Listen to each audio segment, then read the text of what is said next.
It is a very special house. It is a historical monument. In fact, every year the local municipality invites us to open the house out to the public. It is 103 years old and it is built in the English country house style.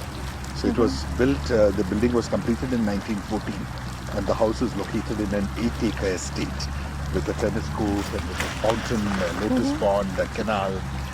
This was purchased by the government of India in 1953. The Netherlands was one of the first countries to establish diplomatic relations with India. The representative of Netherlands was there in Delhi on August 15, 1947. Our ambassador came here in 1949 and stayed in a different place till 1953. How do you like it being in here in the Netherlands? What is the tenure that you are here now? Or less I than came a in year? June of last year. It has been a very busy period. We have had a number of activities. One of my first and important visitors was Chief Minister Mamata Banerjee from West Bengal, who came with a big business delegation, a media delegation. The West Bengal government won a prize at the UN Public Forum for a project that it runs for the girl child in India. Chief Minister Mamata Banerjee was followed by Prime Minister Modi, who came on an 8-hour visit, but it was a very intense and an action-packed visit. He met the Prime Minister, he met the King, he met the Queen, he met top CEOs from Netherlands. He had an address to the Indian community. Over 3,000 people gathered to listen to him speak. Organizing a number of events to celebrate various occasions. I just mentioned to you about Monuments Day. We celebrated the Independence Day, August 15th here in the India House, or the residence of the ambassador. We had a big Gandhi Jayanti celebration when we launched a campaign called Follow the Mahatma. We had a peace march in the city of The Hague. We brought a cycle all the way from India, personally used by Mahatma Gandhi. The Yoga Day was in the city hall of The Hague. But in 2018 June, we are going to make it even bigger and take it to Amsterdam. We are hoping to organize it in the museum plain of Amsterdam. And not just have a yoga demonstration, but also have a big festival. We have Indian food, dances, music, wellness stalls, Ayurveda, maybe even some astrology. So, Prior to being a diplomat, you had been very closely associated with media as well. Right, I began my career as a journalist. I was staff correspondent of the Indian Express in Kochi for 2.5 years. This was from 83 to 86. And then in 86 I joined the Foreign Service. And in the Foreign Service I have served in, I first went to Hong Kong where I learned the Chinese language. Then I served twice in Beijing. I served in Geneva in the Indian mission to the UN. I was in Washington DC in our embassy, and I was Consul General of India in Dubai. So throughout my career, media has been an area of interest, and I have interacted closely with the media wherever I have been deployed. Coming back to the basically Indian press thing, do you really think what the role of the Indian media at the current state of affairs at this point of time? Would you want to comment something on it? India can be legitimately proud of its media. We have extraordinary diversity and our media has a high degree of independence and people write well, produce well. The quality of our media is very high by any global standard. So I think one can be very proud of the Indian media, but at the same time, like everywhere else in the world, the media is facing a number of challenges. One, print publications are dying out everywhere, it's all turning digital. And secondly, there is fear that media is manipulated, there is fake news, there is paid news. So these are challenges which I think we as a society have to collectively address ourselves. The answer doesn't lie in suppressing the freedom of the press, but in self-regulation to some extent by the media itself, and by making sure that that diversity of opinion is always available so that the readers, the public can look at it, look at different opinions and decide for themselves what is the truth. Also, I would say that in general there is a complaint Indian media doesn't focus adequately enough on economic issues, on issues that affect the common man, issues of poverty and development. I think that there needs to be a conscious effort by our media to focus more on the common man's problems and not just the big.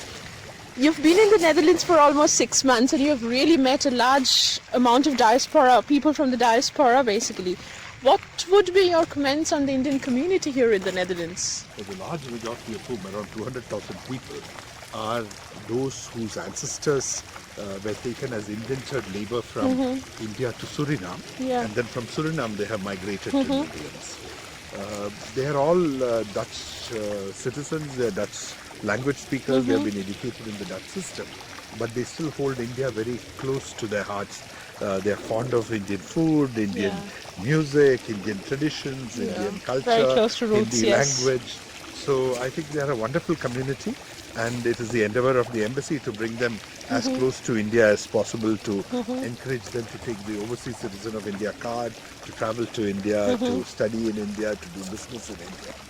The people who have come from India are an equally important community because many of them, we have big businesses here, we have professionals here, we have large number of students here, and they come from all parts of India, and they truly provide a lot of strength to the Indian community. So collectively, if the Indian community can stand together and work together, we would have a great impact on the Dutch society and on Europe in general, because there is, other than in UK, Netherlands has the largest Indian population. India is a country unique, very different from any other country.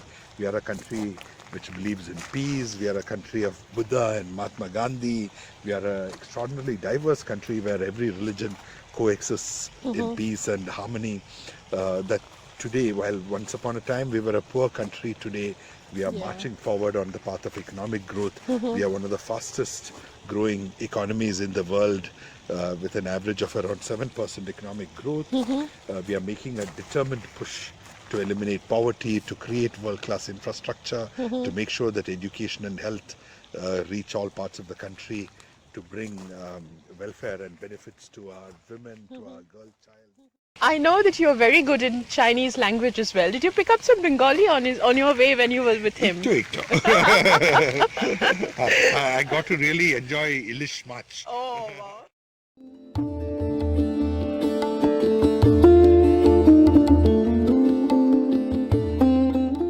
We've really had a very positive start to our stay here. Generally speaking, we found the Dutch to be very, very straightforward, very honest. When they say yes, it means yes. When they say no, it means no. So there is no ambiguity, and I really appreciate that kind of straightforwardness. And the Indian community was really warm, and they welcomed us with open arms. In the embassy itself, we have a group of ladies come together once a month, and you know, it is very important for the ladies in the spouses in the embassy to stay connected, to support each other, because when you're away from home, you're very lonely, you tend to get lonely. So when you have this kind of group which does things together, which discusses issues, where you of course share a cup of tea and some good food, but there is that, camaraderie and the feeling that, I understand what you're going through and you understand what you're going through, and making the best of the situation here. As a spouse of a diplomat, where you get transferred every 3 years, often people find it very hard to pursue a career. I think I've been very, very fortunate in being able to find jobs in every place that we've been to, every country that we've been to, and in the field that I really enjoy being in, that is education. So in my resume I can write I've worked in 5 continents and so many countries, and I've worked with different cultures, different education systems, which actually gives you